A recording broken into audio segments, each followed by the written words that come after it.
Right, hello guys, welcome back. So, as you've seen on probably all of Destiny YouTube, the Aberrant Action Solar Rocket Sidearm is finally here, and I am among the lucky few who have been able to craft it pretty much straight away. Now, the reason I was able to do this is because I was cheekily saving around 4 Deepsight Harmonizers, and I also just got a random red drop, so I was pretty lucky to get this on the first day, and I just wanted to make this video to serve as a sort of first impression slash showing you guys who don't have this weapon yet just how good it really is, and believe me, it is pretty bloody insane. So we only have a couple perk combos to cover. Of course, the first one is the one that you're seeing right in front of you, which is Heal Clip Incandescent. This is the #1 role that everyone was going for on this sidearm, and I was able to craft it here. I also have Quick Launch and Flared Magwell for the reload speed and handling bonuses, and Backup Mag for a slightly larger magazine, but these are the two main perks that people really care about. So how does this weapon perform? Well, let's have a look, shall we? I've brought it to the Witch Queen mission. I haven't played through this mission yet, so let's have a look. Already looking fantastic. Right, let's see what we can do. Just try and shoot everything. Maybe we'll get an ignition going, but I literally have no fear of dying. I can even take massive damage like that, and look, I'm back up to full health. All I have to do is reload, back to full health again, get rid of the wizard. If we get another kill, I'm low, I'll reload, back up to full health. There's an ogre, I don't mind, I'll just get a kill here, reload, get my health back, maybe cause an ignition on him. Never mind, we'll get a health back. There we go. This is nuts, man. This is nuts. Obviously, I am running low on ammo here, which is where we're going to need something like Special Finisher to come in, but we'll get into the optimizations in just a moment. And let's just carry on. Get some kills. Boom, boom. I'm low, so I'll just reload.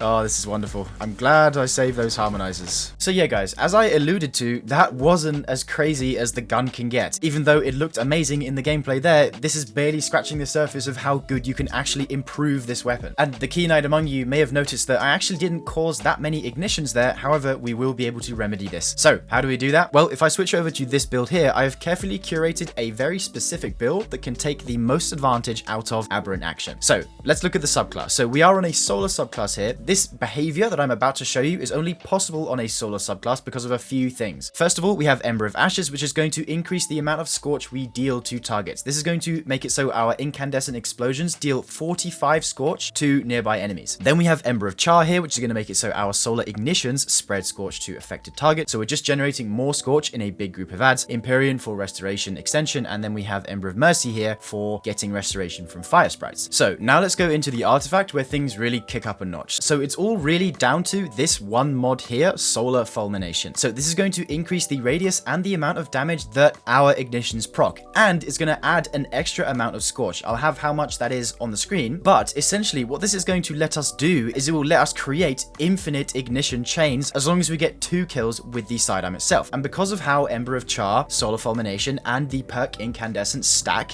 this is what will allow us to create these infinite chains. I'm also taking Elemental Siphon here to be able to make fire sprites so that I can get restoration from Ember of Mercy. I also have Logic Reductor on here to make it so the Radiolaria pools from the weapon's origin trait last slightly longer, and that bonus damage to Vex as well. And then we have Radiant Orbs to make it so that we get Radiant from whenever we pick up an orb. So we're just going to go into the mission again and see what we can do. Right, let's see if we can get a big ignition chain going here. Just going to spam the sidearm a bit. There we go. There it is. And it continues.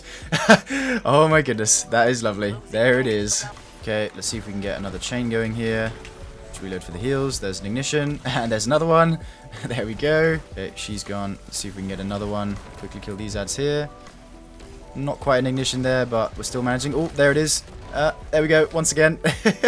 Very nice, very nice. And we'll just pick up the fire sprites here for resto if we ever run low. So yeah, even in high level content like the Legend campaign, which I believe is -15, we are able to pull off things like that. Is testament to how good this weapon is in high level content or just any content in general. Also, one more thing about this combo, if it wasn't clear enough in the footage earlier, it is quite easy for me to show you this in Shuro Cheat. So now that all the ads have spawned, I literally just have to get a couple kills and then the ignition should start. Yep, there it is. And then they're all gone.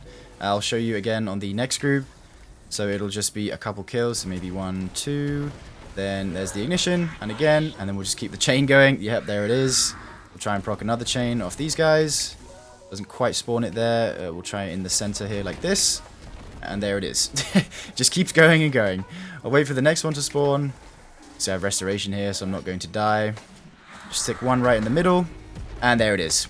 Keeps exploding. Pretty cool. Pretty cool interaction we have right there. Okay, so now we know that that combo is pretty insane. But there was another one that I did want to touch on briefly before I leave you, which is the combo of Ambitious Assassin and Incandescent. Because specifically with Aberrant Action, this is the first time that Ambitious Assassin is available on a rocket sidearm. Now, what this is going to let us do is if we get enough kills, it will overflow our magazine by a maximum of 150%. So with this roll here, with appended mag and backup mag, I have a maximum of 15 bullets in my reserves, which should result in a maximum magazine size of 38. Now, we've got a bit of a location change here. I've come to the Neomuna Lost sector mainly to test whether I can achieve that 38 mag size. And the other thing is that I want to know whether kills from Incandescent and the subsequent ignitions it creates count towards Ambitious Assassin. So let's find out. I believe it's around 10 kills, so we've got 1 kill there. I'm going to try and empty the magazine as much as possible. So we'll go 2, 3, 4, 5. And I won't reload yet. So we'll try and get a second here. At 6, 7, 8. And then we've got an ignition to proc. So whether that will proc, I'm not sure. We'll just run the magazine all the way to the bottom. So, and there we go. Finished. Reload.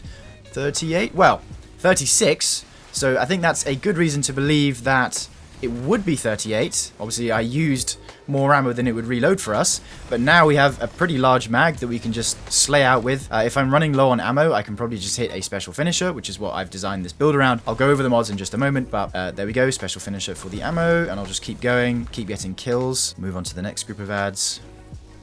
Here we go. One for you, one for you, one for you. Then ignition. Boom. Oh, that's lovely. Wonderful. We'll keep going. I'll get to the point where I can reload, which is around here. Now, is it to do with kills below that threshold? Let's see. Nope, we're back up to 37. Nice. And we can just keep going. But entire reserves in one magazine. So yeah, this is definitely a pretty potent alternative combo to Heal Clip, though Heal Clip is pretty tough to beat. This is the role I would see myself using in lower end content, for example, but if I was taking this into a Master Raid or a GM Nightfall or something like that, I would have to go for the Heal Clip option. So overall, I think your best option to craft with this weapon is Heal Clip Incandescent, surprise, surprise, but Ambitious Assassin is a pretty good alternative that does show results. For those of you that are curious about the mods I use for that build to proc the chain ignitions, here are the mods on screen. You can copy these if you want. I will also have a dim link to this build in the description if you guys just want to copy it. So yeah, I hope this video has informed you guys of how good this weapon is, and it's given you a good first impression of what to look forward to when you can finally craft it yourselves. Anyway, that's all for today, guys. Thanks for watching, and I'll see you in the next one. If you made it this far, thank you so much. Your support means the world. And if you're really into the content I create, consider becoming a member of the channel, which not only lets you support me in the best way possible, it also nets you a whole host of awesome perks along with it. A massive shout out to these members up on screen, and I'll see you in the next one. Bye for now, dear viewer.